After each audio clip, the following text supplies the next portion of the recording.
Our last speaker, Dan Lefever. Come up, please. Okay, dealing with boron, with chemicals. I've let the secret out. Okay, here you go. It was a hard drive to get here half an hour ago. 70 mile an hour on I-81, and I hope to get an early start and get a nice, more back roads, scenic drive, but I got here. Glass of beer for you after you finish.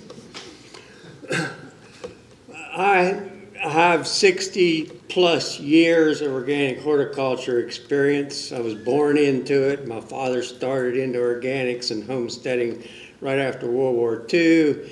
He read J. Russell Smith's Tree Crops, bought a bushel of Thomas Black walnuts and tramped them in around the farm, and had other nut crops planted there. I got started with NNGA about 1975. I read the notice in Mother Earth News about John Gordon's Northern Pecan distribution.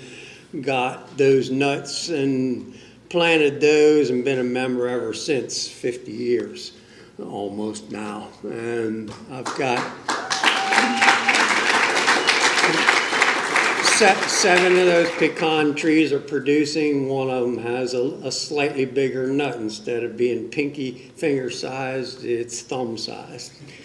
But I don't know if it's worth propagating that much. It's growing in Pennsylvania. That's where I grew up, south central Pennsylvania.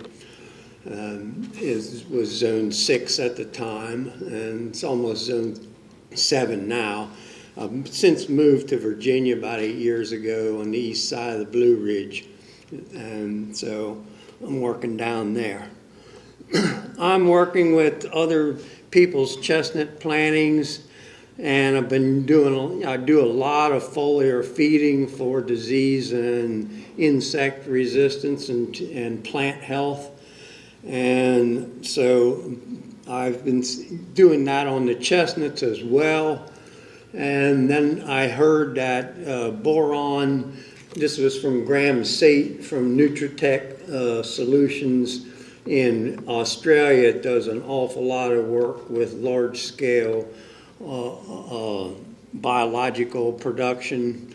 And he says that boron is really pushes quality of pollen. So I just, I've been using it in fruit trees because I knew if you got better pollination in apples, the more seeds you got in there, the more calcium it pulled in immediately and made the cell walls stronger, because calcium builds cell walls, so you get more disease resistance. So I started doing it in the chestnuts just to increase the pollen quality, and I'm getting better nut set and more nuts, and then the foliars are also increasing the size of the nuts and the quality of the taste of the nuts. Here you can see an example this year after 2 years of putting in foliars on a regular basis. Increased size of the leaf, and that increases the photosynthetic capacity of the tree because you have bigger solar collector. And the more photosynthesis you have in a plant, the more energy it has to work to drive its immune system, the more photosynthate that it has to throw off through as exudates into the soil to rebuild the biology, which goes out and works to digest the geology and bring it back to the plant in the form the plant can use. Most of the micronutrients are in an oxidized form and heavily tilled and denuded or pesticide, fungicide, and herbicided soils. Fungicides are the most detrimental of any of the pesticides, according to Christine Jones of Australia. And so I'm trying to avoid, the use of those and rebuild that biology and then get your nutrients, micronutrients back into the plant in the chemically reduced form, which is basically the only form the plant can use them in. Now, boron does not need to be in the chemically reduced form. It can be taken up directly from the soil, and what you see on the soil test is what is available to the plant. A lot of other micronutrients, what you see in the soil test is not what's available for the plant to use, because you're not showing whether it's chemically reduced or oxidized form.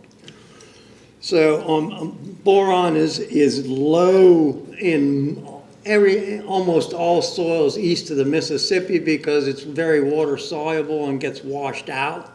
So we need a lot more of it. It's essential for moving calcium. Calcium is the slowest mineral to move in the plant, but it moves all the other minerals into the plant as well.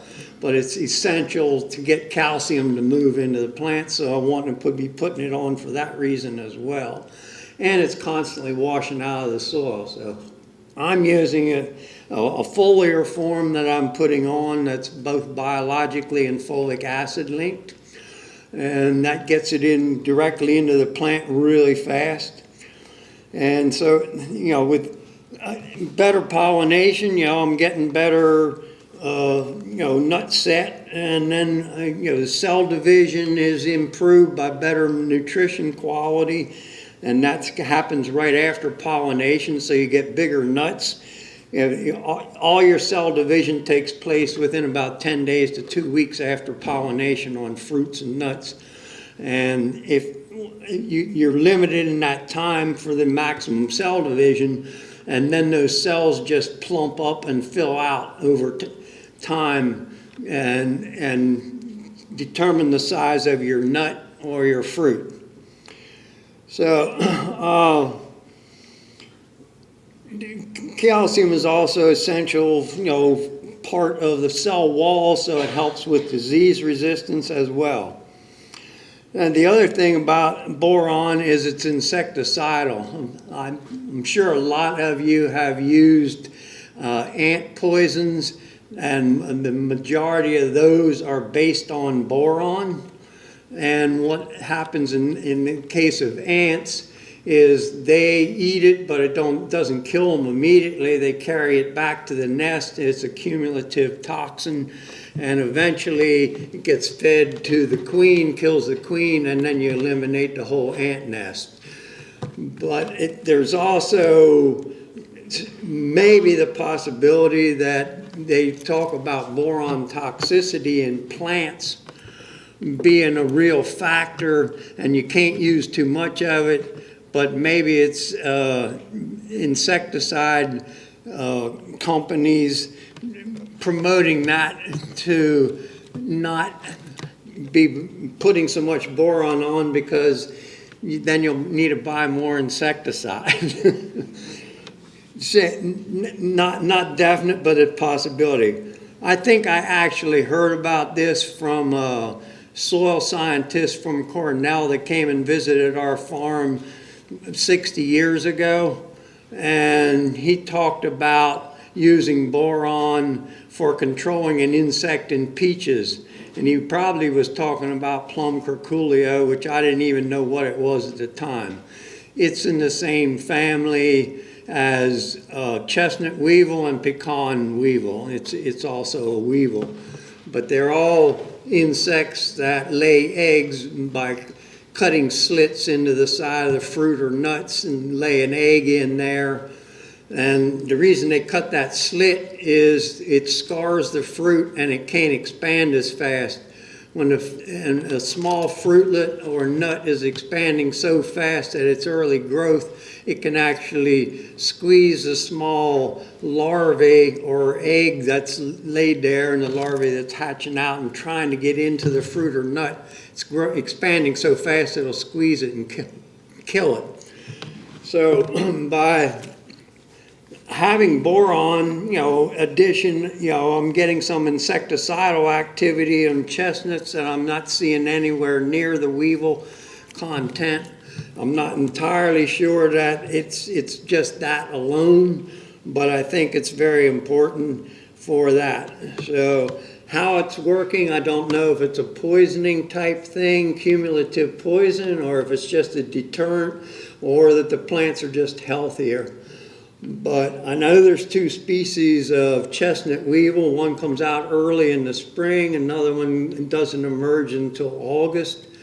So whether the early spring one is feeding on the tree and getting cumulative boron toxicity, it's possible. I don't know.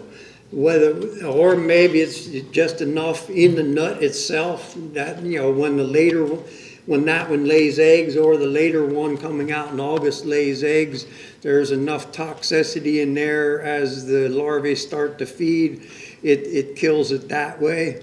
Or it may just deter egg laying altogether. So it's not definite at this point. I'm just working with it, and I'm hoping that it's going to work. I'm seeing in fruit that I have a lot less curculio damage. Hasn't eliminated it, but it knocked it back enough in cherries that I didn't even spray surround this year to deter the curculio, and I got almost no damage. Did have more damage in peaches and an almond tree, but still was a lot less damage.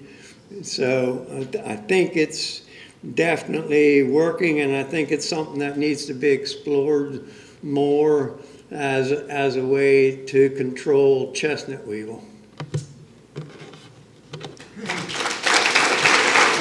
If you have any questions. Thank you. Again, this is the powers of observation over many years. A few questions for Dan. One. What's your application rate?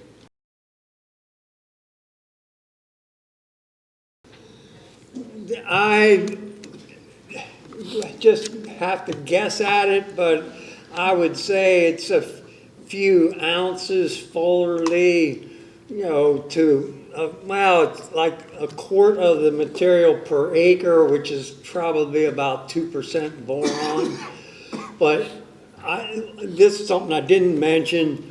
I do not know what boron toxicity looks like in a chestnut, and I really need to be putting it on to the point of toxicity so I know what it looks like.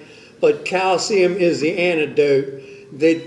If you have too much boron, you just put foliar, good quality foliar calcium on, and it'll lock up the boron, and it's no longer a problem. And putting it on the soil, I would say you would be putting down 2 to 3 pounds of actual boron. Most of the boron materials are about 10% boron, and you put that down at about 2 to 3 pounds per acre per year, not anymore, but for a couple of years, and I don't know what level I've not been able to determine or get anybody to tell me what the parts per million per acre should be, where you're starting to reach toxicity issues. Okay. Any other questions? One more. Yeah. What time of year do you put it on?